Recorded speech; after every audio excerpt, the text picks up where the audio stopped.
வணக்கம் பெரியோர்களே, நண்பர்களே, நான் இங்கே சொல்ல போகிற கவிதை வைரமுத்து அவர்களின் கருப்பு நிலா.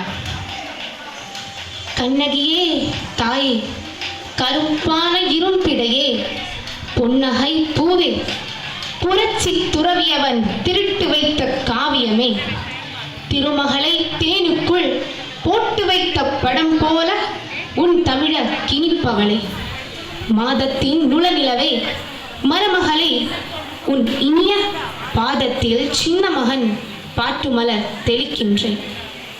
உச்சி மிக குளிர்ந்துவிட உன்னை புகழ்ந்து விட்டேன், நிச்சயமாய் இனியன் நினைப்பேன் சொல்லுகிறேன். புண்ணுகின்ற சோட்டில் உமியொட்டு இருத்தல் போல் பொன்மகளே, உன் வாழ்வும் புலதி பிறந்தின்பேன். பருவநிலா காலத்தில் பயிரை போல் காவாமல் அறுவடைக்கு சென்றால் ஆழாக்கும் கிட்டாதே.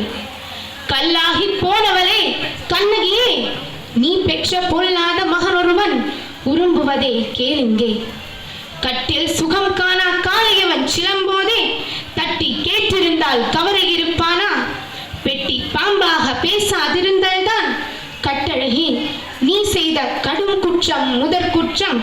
உப்பு கடல் நோக்கி ஒரு ஆறு செல்ல வரும் இப்புவியில் வியப்பில்லை இழில் மகளை, உன் கணவன் தப்பான கடல் நோக்கி தாவி சிலம்போதே அப்பப்பா இதென்ன அநியாயம் என சொல்லி உன்னை கற்றி அந்த ஆண் மகனை தடுத்திருந்தால் தனி வனத்து கிளி போல ஒரு மகளை வாழ்ந்திருப்பார். அளவுக்கு தீ எறிந்தால் அதனை விளக்கென்போம், அளவுக்கு மீறிவிட்டால் அது நிறத்தென்போம். அளவுக்கு மே பெருமை அன்னமே நீ காட்டியதால் களவுக்கு போனதம்மா காத்து வைத்த உன் சொத்து. விரலொடிந்த பின்னாலே வீணை பெற நினைத்தாயே, கரமொடிந்த பின்னாலே கைவளையை கேட்டாலே, அறம்பாடி மதுரை அரசல் புகழ்ச்சாடி திறம்பாடும் புன்னகரை தீயால் எரித்தாயே. அற்ற தேசோ நாட்டில் அணுவளவு காட்டி நின்றால் சத்தியமாய் வாழ்வில் தளர்த்து சிறந்திருப்பாய். நன்றி.